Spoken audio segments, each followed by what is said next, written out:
बिस्मिल्लाहिर्रहमानिर्रहीम। पाबंदी अभी लगी तो नहीं है। एक प्रपोज़ल है जो फेडरल गवर्नमेंट की तरफ अभी जाएगी और फेडरल गवर्नमेंट जो है वो आपकी कैबिनेट है और उसके बाद प्राइम मिनिस्टर है। और लेकिन एक इसके अंदर है कि क्या फेडरल गवर्नमेंट का ये लीगल कॉन्स्टिट्यूशनल मैंडेट है कि वो किसी भी पॉलिटिकल पार्टी जो है उसको आर्टिकल 17(2) के मुताबिक अगर वो समझती है और उसके पास रीज़नेबल ग्राउंड्स हैं कि जिसके अंदर ये है कि पाकिस्तान की सालमियत के ख़िलाफ़ है, पाकिस्तान की सिक्योरिटी के जो इश्यूज़ हैं जो नेशनल इंटरेस्ट के हैं, या उसके बाद ये है कि जो टेरिटोरियल इंटीग्रिटी पाकिस्तान है या सॉवरेनिटी ऑफ पाकिस्तान है। क्योंकि कॉन्स्टिट्यूशन के यही वर्ड्स इस्तेमाल हुए हैं कि जब आर्टिकल 17 आपको ये फंडामेंटल राइट देता है कि आप राइट ऑफ एसोसिएशन भी आप कर सकते हैं और आपका फ्रीडम ऑफ एक्सप्रेशन भी है, यानी कि आप पार्टी बना भी सकते हैं, पार्टी ज्वाइन भी कर सकते हैं। और दुनिया के हर कॉन्स्टिट्यूशन के अंदर जो है उसके ऊपर लिमिटेशंस है और इसी तरह हमारा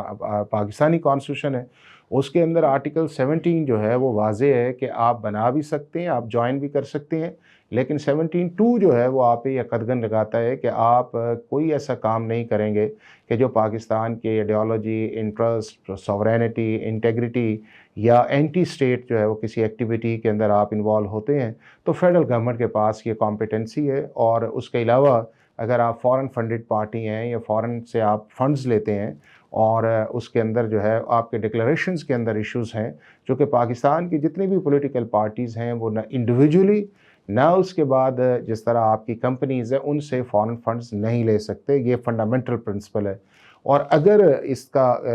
एविडेंस आ जाती है फेडरल गवर्नमेंट के पास तो फेडरल गवर्नमेंट जो है एक डिक्लेरेशन देगी और वो डिक्लेरेशन जो है 15 दिन के अंदर अंदर आप सुप्रीम कोर्ट ऑफ पाकिस्तान के अंदर लेके जाएंगे और सुप्रीम कोर्ट ऑफ पाकिस्तान का जो फुल कोर्ट है वो इस मामले के ऊपर बैठेगा और एक मेजॉरिटी से जो भी फैसला दे कि अगर वो फेडरल गवर्नमेंट का डिक्लेरेशन जो है उसको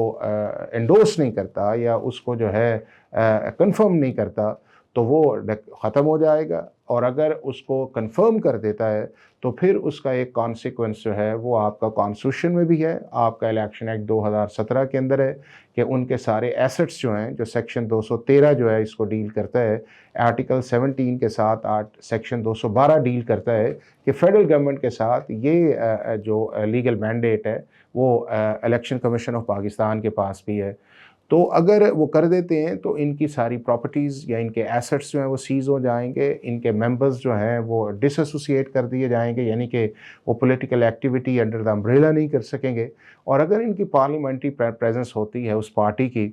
चाहे वो आपकी नेशनल असम्बली में है, सेनेट में है या उसके बाद आपका लोकल गवर्नमेंट है, तो वो सारे के सारे जो हैं फ़ौरन इमीडिएट जो हैं वो डी-सीट कर दिए जाते हैं। लेकिन इसके अंदर 2 चीज़ें बड़ी इंपॉर्टेंट है। एक इसके अंदर इंपॉर्टेंट ये है कि क्या फेडरल गवर्नमेंट की कॉम्पिटेंसी या लीगल मैंडेट या कॉन्स्टिट्यूशनल मैंडेट या इलेक्शन कमीशन ऑफ पाकिस्तान का मैंडेट है? बिल्कुल मैंडेट है। क्या वो मैंडेट जो है वो अनब्रिडल्ड है या उसको जो है आपका सब्जेक्ट टू द कॉन्स्टिट्यूशन है? बिल्कुल सब्जेक्ट टू द कॉन्स्टिट्यूशन है। और वो कॉन्स्टिट्यूशन के अंदर फोरम आपका सुप्रीम कोर्ट ऑफ पाकिस्तान है और सुप्रीम कोर्ट का फाइनल डिक्लेरेशन है। अब इसके ऊपर ऑलरेडी हमारी सुप्रीम कोर्ट के अंदर 2 मामले जो हैं वो गए हुए हैं। एक जमात इस्लामी का गया था जो सुप्रीम कोर्ट के अंदर गया, ईस्ट और वेस्ट पाकिस्तान के अंदर जो 2008 का 1908 का क्रिमिनल अमेंडमेंट एक्ट था, उसके अंदर जनरल अयूब के अंदर इरा के अंदर जमात इस्लामी के मुताल्लिक की गई।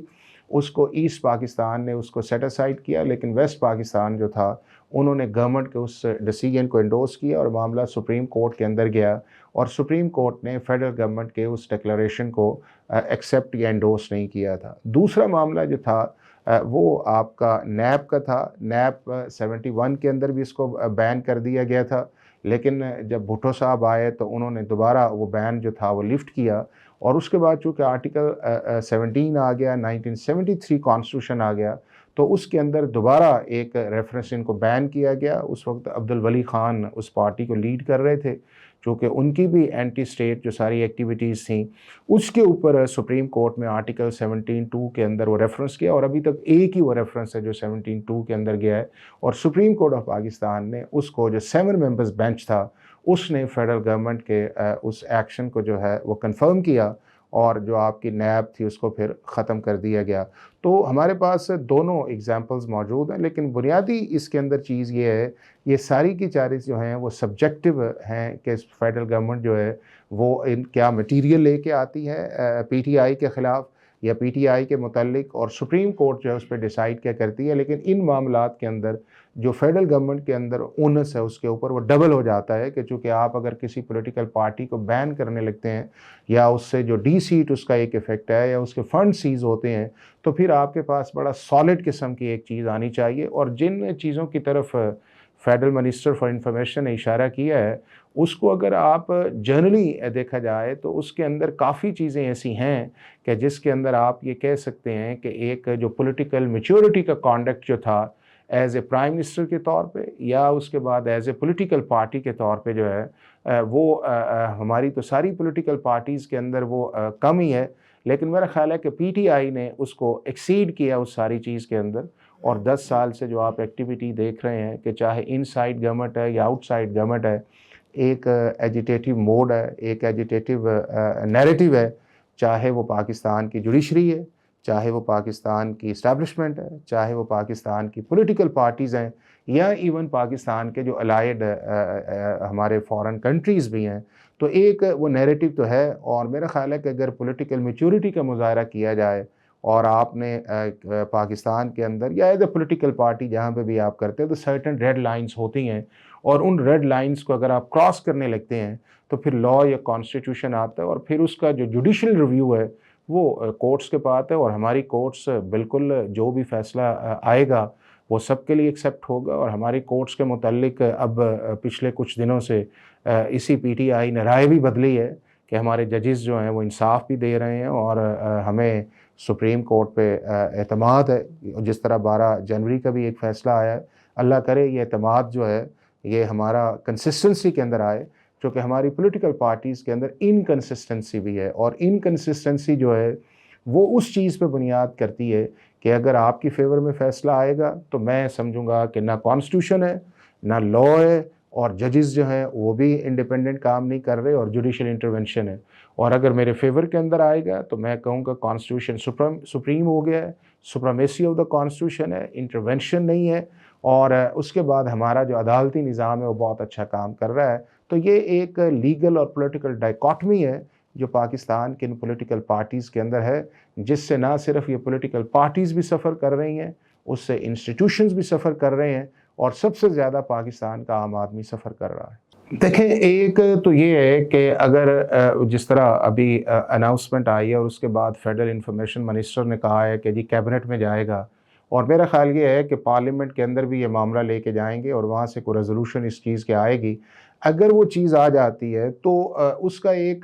पॉलिटिकल इम्पैक्ट तो आएगा, लेकिन लीगल इम्पैक्ट इन सारी चीज़ों का उस वक़्त आएगा जब फेडरल गवर्नमेंट के उस रेफरेंस के ऊपर सुप्रीम कोर्ट ऑफ पाकिस्तान जो है कोई फ़ैसला करती है। चूँकि उससे पहले सिर्फ डिक्लेरेशन देने से जो है किसी पॉलिटिकल पार्टी के ना आप पॉलिटिकल एक्टिविटीज़ को रोक सकते हैं, और ना ही ये है कि आप उनके जो मेंबर्स हैं उन्हें हाउस के अंदर जाने से या काम करने से रोक सकते हैं, क्योंकि इनिशिएट करना फेडरल गवर्नमेंट का काम है और उसको कल्मिनेशन की तरफ लेके जाना वो हमारी पाकिस्तान की सुप्रीम कोर्ट का काम है। और ये जो प्रोविजंस हैं शुरू से जब से कॉन्स्टिट्यूशन बना है, आर्टिकल 17 जो है वो उसी दिन से मौजूद है और यही पैटर्न है। और इसके अंदर सिर्फ एक चीज़ ऐड ऑन की गई है, वो है फॉरेन फंडिंग के रिलेटेड जो है उसको भी अब 17(2) और आगे उसका प्रोवाइज़र जो है उसके अंदर उसको एक्सप्लेन कर दिया गया। कोई असर नहीं है, दोनों इंडिपेंडेंट है। जो सुप्रीम कोर्ट के अंदर मामला गया था वो गया था कॉन्स्टिट्यूशनल इंटरप्रिटेशन का, जो फर्स्ट इंप्रेशन का केस था। आर्टिकल 51 जो रिज़र्व सीट्स को डील करता है, आर्टिकल 6 जो है वो प्रोविंस को डील करता है, रिज़र्व सीट्स को, और उसके बाद सेक्शन 104 है जो इस प्रोसेस को डील करता है कि किस स्टेज के ऊपर आप रिज़र्व सीट्स के फॉर्म जो हैं रिटर्निंग ऑफिसर्स को जमा करवाएंगे या स्क्रूटनी आएगी। और उसके बाद रूल 92, 94 उसको डिटेल्स करता है कि कौन सी ऐसी पॉलिटिकल पार्टी है जो आर्टिकल 51 के अंदर एंटाइटल है। तो वो रूल 94 ये कहता है कि ऐसी पॉलिटिकल पार्टी जिसने इलेक्शन सिंबल के अंदर लड़ा, और पीटीआई इन सिग्नेटरी है इलेक्शन एक्ट 2017 का, चूँकि उसके अंदर जो सेक्शन 210 है अगर कोई पॉलिटिकल पार्टी जो है इलेक्शन कमीशन ऑफ पाकिस्तान को अपने फंड्स जो है उसके मुतालिक सही डिस्क्लोजर नहीं देती या इंट्रा पार्टी इलेक्शन नहीं करवाती, जो 200 सेक्शन 200 से लेके 209 तक है, तो उसके बाद इलेक्शन कमीशन ऑफ पाकिस्तान की एक लीगल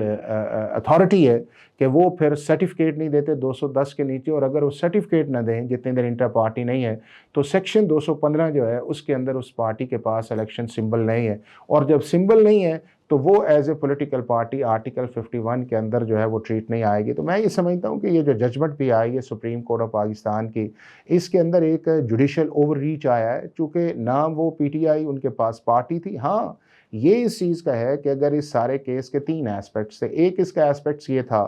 कि क्या SIC एंटाइटल है या नहीं एंटाइटल है, उसके अंदर इलेक्शन कमीशन का भी फैसला बिल्कुल ठीक था, आपके हाई कोर्ट का भी फैसला पेशावर का 5 मेंबर्स बेंच का आया है कि बिल्कुल नहीं एंटाइटल, और सुप्रीम कोर्ट ऑफ पाकिस्तान के भी 13 रुकनी मेंबर्स बेंच ने यह कहा है कि SIC एंटाइटल नहीं है, चूँकि ना उन्होंने इलेक्शन लड़ा है, ना उन्होंने लिस्ट जमा करवाई है, और ना ही वो प्रोसेस जो था जो कॉन्स्टिट्यूशन का 51 या सेक्शन 104 है उसको उन्होंने मीट किया है। दूसरा इसके अंदर ये था, जो इशू था कि क्या वो सीट्स जो हैं दूसरी पॉलिटिकल पार्टीज़ को दी जा सकती हैं, जिसकी बुनियाद के ऊपर 6 मई को इस केस का 2024 को लीव ग्रांट किया गया। उसके अंदर जो था कि ये ओवर एंड अबव सीट्स जो दी गई हैं दूसरी पॉलिटिकल पार्टीज़ को ठीक हैं या नहीं है, तो मैं ये समझता हूँ कि इलेक्शन कमीशन ऑफ पाकिस्तान का जो वो फैसला था दूसरी पॉलिटिकल पार्टीज़ को देने का, वो आर्टिकल 51 की जो स्कीम है उसके मुताबिक नहीं था, चूँकि ओवर एंड अबव आप नहीं दे सकते, जो आपका हिस्सा है एज़ पर कॉन्स्टिट्यूशन, जो आपने सीट जीती हैं, सिक्योर्ड की हैं और जो इंडिपेंडेंट ज्वाइन कर उसके मुताबिक है। तीसरा उसके अंदर जो एलिमेंट था वो था PTI का। अब PTI जो है वो ना पार्टी थी, ना उसने इलेक्शन कमीशन के फैसले को या उससे पहले रिटर्निंग ऑफिसर्स के जो 39 लोग थे उन्होंने चैलेंज किया, और वो तो PTI ने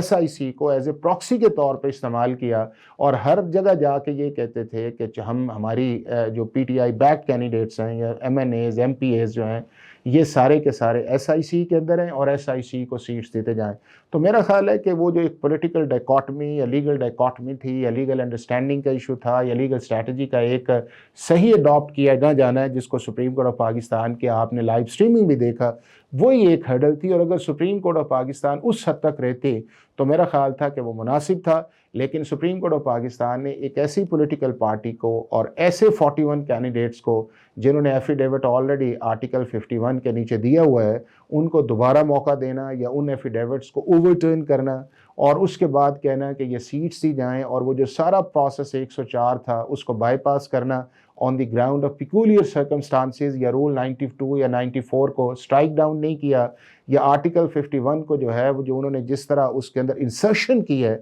मेरा ख्याल है वो ये है कि ये एक पॉलिटिकल जजमेंट तो है और उसको देखे एक पॉपुलर के तौर पे है कि जी वो सीट्स उनको मिलने चाहिए। लेकिन ये जो चीज़ है, जो जजमेंट आई है, ये उसी सुप्रीम कोर्ट के जजमेंट के अंदर है कि सुप्रीम कोर्ट का काम किसी पॉलिटिकल पार्टी को फैसिलिटेशन देने नहीं है, जो कि आर्टिकल 175 के नीचे जो है subject to the law and constitution, कि पाकिस्तान या पाकिस्तान की सुप्रीम कोर्ट की जितनी नीची अदालतें हैं वो सारी की सारी आइन और कानून के ताबे हैं, और यही इसके अंदर आया है। दूसरा, अगर इसको ब्रॉड का देखा जाए तो सुप्रीम कोर्ट ने ये जजमेंट दी है, ये री राइटिंग ऑफ द कॉन्स्टिट्यूशन है, रीडिंग इनटू द कॉन्स्टिट्यूशन है, और जो उनका एक कॉन्स्टिट्यूशनल मैंडेट था आर्टिकल 75 के नीचे, उससे या आर्टिकल 85 के नीचे जो अपील आई हुई थी उससे उन्होंने मेरा ख्याल है कि एक्सीड किया विद ड्यू रिस्पेक्ट। और यही वो एक चीज़ है जिसकी वजह से आपने देखा है कि पूरे मुल्क के अंदर इस बात पे बहस नहीं हो रही कि PTI को सीट्स मिली हैं या क्यों मिली हैं,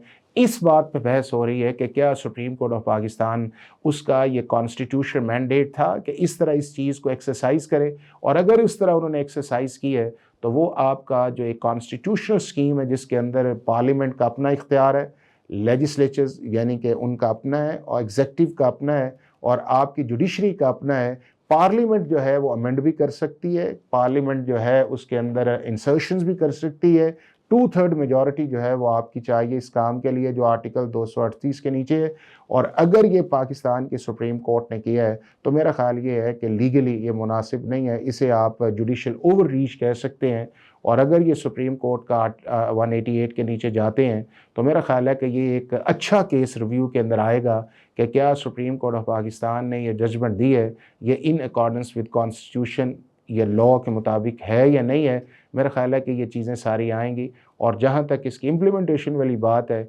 और उसमें भी ये है कि सुप्रीम कोर्ट को भी ये श्योर नहीं था कि इसका इस तरह इम्प्लीमेंट होना है, इसीलिए उन्होंने इस जजमेंट के अंदर कहा है कि अगर किसी को पीटीआई को या इलेक्शन कमीशन को प्रॉब्लम है तो हमारे पास चेंबर्स के अंदर आके है जो हमारा 8 रुकनी बेंच है उसके मुताबिक हमें बताया जाए तो हम इसका करेंगे। तो मेरा ख़्याल है कि अभी इसके अंदर काफ़ी कॉन्स्टिट्यूशनल या लीगल कॉम्प्लिकेशंस आएंगी, लेकिन मुनासिब यही होता कि अगर सुप्रीम कोर्ट ऑफ पाकिस्तान इस मामले को जो है जिस तरह उनके अपने कई ब्रदर जजेस ने इसके अंदर कहा है कि हम ऐसी पॉलिटिकल पार्टी को बावजूद इस चीज़ के वो एंटाइटल थे हम रिलीफ नहीं दे सकते चूँकि हमारे पास केस लेके नहीं आए, चूँकि सुप्रीम कोर्ट के अंदर उसी चीज़ का फैसला किया जाता है या को केस लेके आए या किसी ने को ऑर्डर चैलेंज किया हो या वहाँ पे जाके उसने कहा हो कि मैं पार्टी बनना चाहता हूँ और फिर सुप्रीम कोर्ट या को अदालत उस बारे में फैसला करती है। तो ये जो उन्होंने फैसला किया है ये इनकी कॉन्स्टिट्यूशनल साइड के ऊपर जो एक फ्रेमवर्क था मेरा ख्याल है उससे सुप्रीम कोर्ट ने बाहर जाके जो कंप्लीट जस्टिस के नाम पे या इसका किया है। लेकिन कंप्लीट जस्टिस जो है मेरा नहीं ख्याल कि आर्टिकल 187 किसी भी तरह इस जो जजमेंट है उसको एंडोर्स करता है।